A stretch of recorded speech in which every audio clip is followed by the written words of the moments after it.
නැති නන්ද?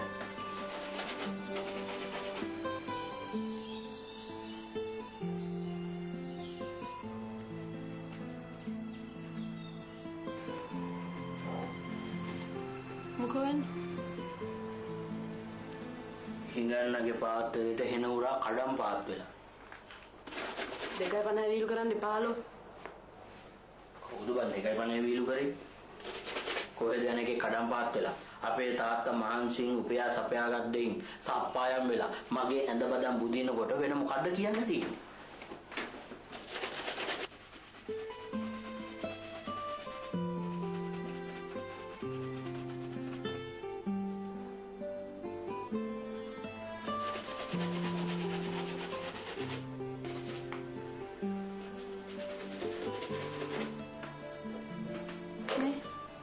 හරියට සනීප නැද්ද?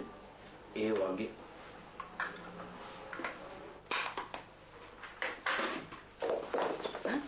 ඇරෝනි බබා. බොහොම අමාරුවෙන් කවි කියලා කකුල් දෙකේ දාලා නලවලා වදෙන් පොරෙන් ඉදි කරගත්තේ. එයාට ඔහොම ටිකක් නිදා ගන්න දීලා එළියට වරින්කෝ. ඔය ලෙඩේ ගැන අපි ඩිස්කස් කරමු.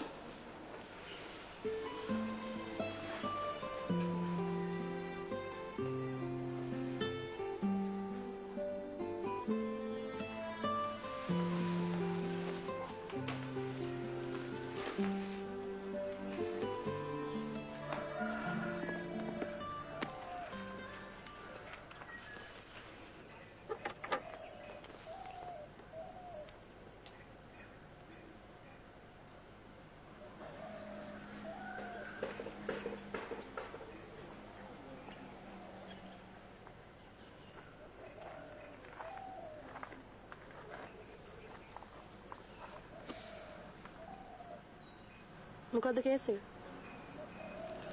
කේස් එක කියන්නේ මචං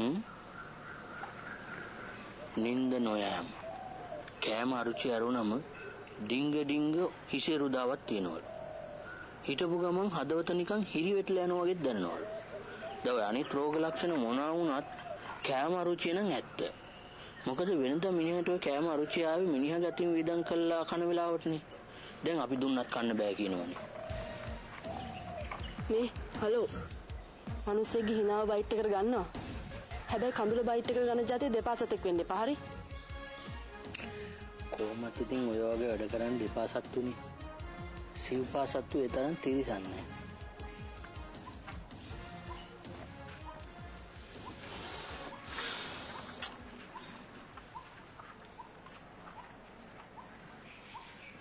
හේතුව මොකද්ද කියන නම් මන් දන්නේ නැහැ. දැන් දවස් 2-3ක් තිස්සේ මිනිහා ඉන්නේ නිකන් මලගේ ප්‍රාණකාරයෙක් වගේ.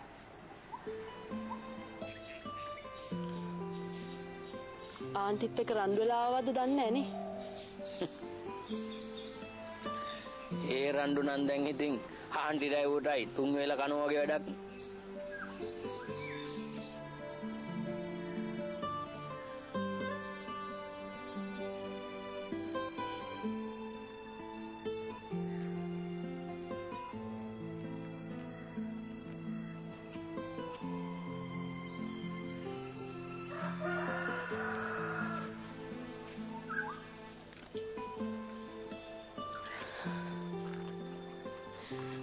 මෙයා විඳෝන හැටි දැක්කම මෙයාට සයිඩුත් එක්ක ඕන මගුලක් කරගන්න ඇරලා මට පැත්තකට වෙන්න හිතෙනවා හලෝ.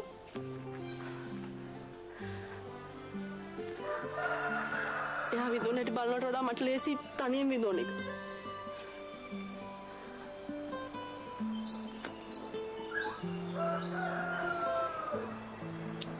අනේ මන් දන්නේ බා.